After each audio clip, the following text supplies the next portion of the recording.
Hello and welcome to Soldier Creek Bison. Remember me? Apologies, I'm not the content creator I hoped I would be, but I've got a million excuses, but I won't make them. I've been unbelievably busy here at the ranch, but that's no excuse. I wanted to try and upload more content. I wanted to try to give you an inside look as to what it's like to be here on the ranch. But quite honestly, not all of it's romantic and not all of it's, that you feel like putting on video. Sometimes it can be quite frustrating, but at the same time, beautifully rewarding. As you can see, I have the buffalo here behind me. They think I'm gonna move them, but not yet. We've been doing the rotational grazing and there's been some hits and misses, and I've been able to do quite a lot, but there's more I need to do. Right now they're in paddock 2, and I'll kind of show that here in the video here, hopefully give you a still shot. A lot of lessons learned, a lot of things I'll kind of get into. I might get into them a little bit later. They think I'm gonna move them, I'm not. I'm actually here kind of shooting a video for you. Been a lot going on at the ranch. Recently I had Mary Liz Jamison, if I'm pronouncing her name correctly. She's from Wichita State University, and she shares a passion for dung beetles like I do, probably even more so. She's a renowned expert in her field, and had her and I believe it was Celia from Kansas Public Radio out as well. When they came out, it was a little cold. We didn't have a lot of dung beetle activity, but now it's warmed up. I think we have what we need. As you could see from the Broken Arrow Bison video, I'm trying to raise some of them. Currently, they're called rainbow scarabs. I'm looking to do something with Carolinus, which is a bigger dung beetle. But we'll see. Hopefully it works. Been digging the ponds. I think I showed you the pond up front here on the front side of the property. Forgive me, I'm looking over my shoulder. I love them, but I don't trust them. I got a bull right here off to my side that you can't see. He's about 12 feet away, and he's closer than I'd like him to be. Now the pond up front, that one went really well. Didn't hit a lot of rock. It was very wet. I've got some time-lapse video that, hopefully I'm talking over right about now, kind of let you see some of that. It's starting to fill up, and it's filling up fairly quickly. The rains have come. It's May, so it may rain, it may be hot, it may be cold. You just never know what you're getting with May, but we've had decent rain, not monumental rain, which I'm okay with given that we're trying to build these ponds. And the pond kind of looks like George Washington's head, so maybe you saw that in the video. We're just about done there. I'm going to be putting in a dock. I've also been taking some dirt out of that area and kind of doing the fence line. I'll try to show some before video here while I'm talking that illustrates that there was quite a gully there. I wanted to fill that in, otherwise over time my fence would start to sag into the road. So been doing that, making some good headway there. The pond just over here to my west, which is kind of directly behind the barn, maybe I'll show it on a still shot, maybe I won't, but that's the rock quarry. That's where there's rock everywhere, but it's good rock. And so I've got people who are willing to kind of come in and take it out. And so they've started taking a few loads out. Well, we'll get more as the weather improves. That's going to be a really good pond, really crystal clear pond. Definitely going to put a dock there. Hopefully get my nephews, grandkids, friends, visitors, etc. To swim and have a good time in there. I don't know if I'll put any fish in there just because it'll be so clear. I fed the fish over here before kind of coming over. I'll show you a video of that after this one. Got some decent catfish in there. I'm probably going to put some bass and crappie in this front one. I've got a big pond in the back I call Lake Rusty. I haven't put any fish in there. I think you've seen it in some of the videos. It was in the last video that Noah did from Broken Arrow Bison. There's no fish in there yet. Plenty of frogs, plenty of turtles. You can probably hear the cacophony of birds around me. It's awesome. I love it. I love the birds. We've got a lot of tree swallows. What you're mainly hearing is meadowlarks right now, but there are tree swallows all around. I'm noticing more than I had last year, which is good. So I'm excited to see them. The buffalo are losing their winter coat. You can see it starting to come off. They look real shaggy and raggedy. Is that even a word? I don't see too many flies on them. I saw one with a fly spot. The rest seem to be doing okay. Now, granted, they still have their winter coats. The flies are coming. But the goal is with those tree swallows is they eat, supposedly, I think it's 8,000 flies a day per couple. So that's a pretty meaningful impact. Plus it's natural. I'm not having to spray them with stuff. I have been using these paintballs in the past, but I may start to move away from them. I've got a lady coming out, I believe her name is Cassandra. She's coming out this Saturday, and she specializes, I think, if I'm not speaking out of the side of my mouth, she specializes in kind of fly control, parasite control stuff that's kind of holistic and not using chemicals. I found that those balls that I'm using, because I can't necessarily walk up to each buffalo and say, hey, I'm just going to spray you down. They won't sit for it. So I've got this, it's called a vet gun, and I can kind of shoot them with a paintball, and voila, the flies are gone for usually about a month. It depends on how much rain we've had. But initially what I heard was that while it's not immediately impactful to dung beetle population, it can kind of build up over time, if I'm understanding it correctly. So I hope to do a video with Cassandra, figuring out what we can do here, and still keep the flies off, because the flies are a real pest, and you'll see that they were eaten up last year. They did okay. There were definitely things at worse, but I was using those vet gun balls too, and I really don't want to have to do that if I don't have to. So we'll see. Aside from that, I've been on business trips. The buffalo did break out one time. I was not here for that, but they broke out in the interior section. So luckily I have good neighbors. They know what they're doing, and they were able to get them back where they need to be. One thing about buffaloes, you can't push them anywhere, but you can lead them where you want to go, and you can only trick them once. So that's the thing with these buffalo. You're constantly learning something every day, whether you want to or not.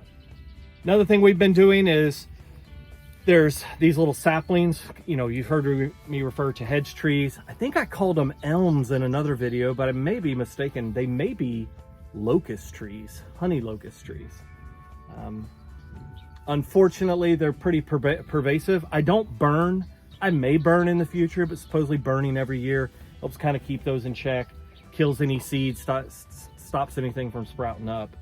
So the wife and I have begrudgingly been going out with a trailer in the UTV and kind of cutting these things out of the pasture. Now, unfortunately, we've only been able to complete about 80 acres, and that took us about 3 days, 3 solid days. And it's rough work. It's not easy. I'm not a spring chicken anymore, and neither is she. So luckily there's some good, strong kids around here, and I've got somebody coming out. He may bring a friend, and gonna kind of use them, and we're gonna work together. Hopefully with the 4 of us, it goes a little quicker. I'll try to do a video if they want to be on camera. Many thanks to Noah from Broken Arrow Bison. I'm excited about our partnership, excited to watch him grow and kind of be a small part of it. We both have the fever for buffalo, bison, whatever you want to call them. And, you know, when we talked about this and kind of putting it together, it seemed like a good fit. So hopeful to learn more about his operation, go down there and spend some time with him.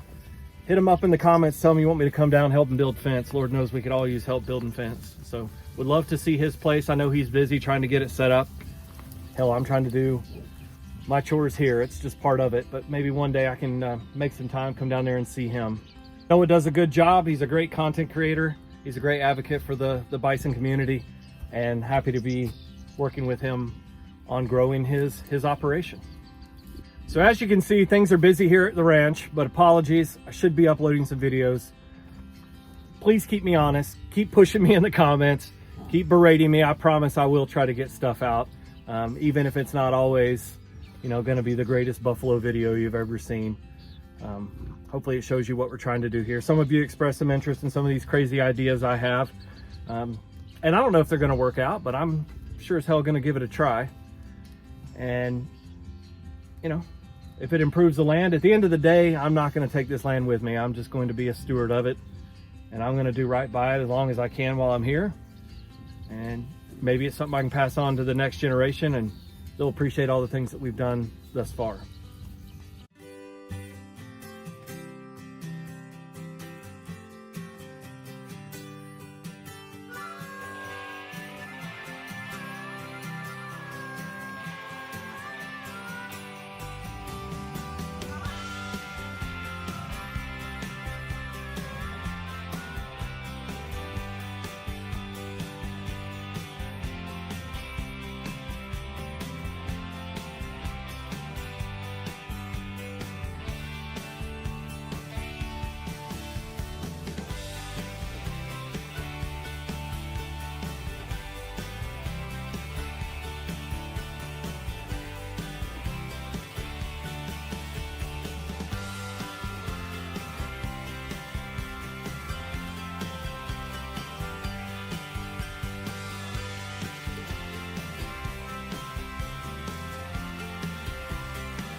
Okay, here's the pond close to the house.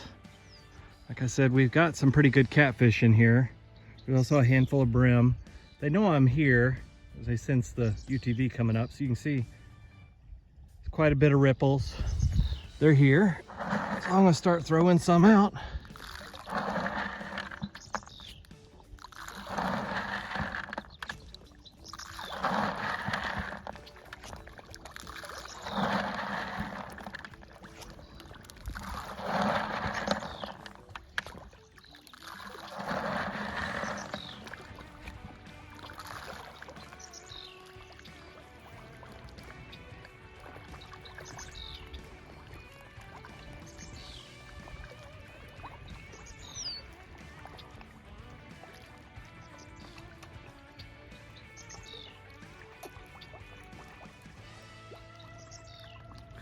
There's a red-winged blackbird. I talked about one of those in another video.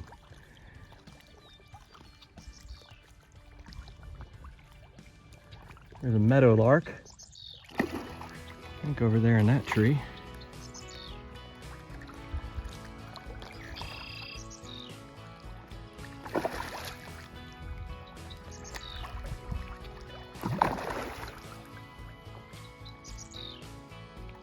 Goal is just to kind of grow them. Maybe the nephews, one day the grandkids come out.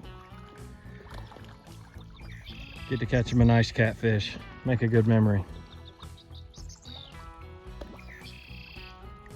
Usually don't start feeding them until May and then stop feeding them somewhere around October.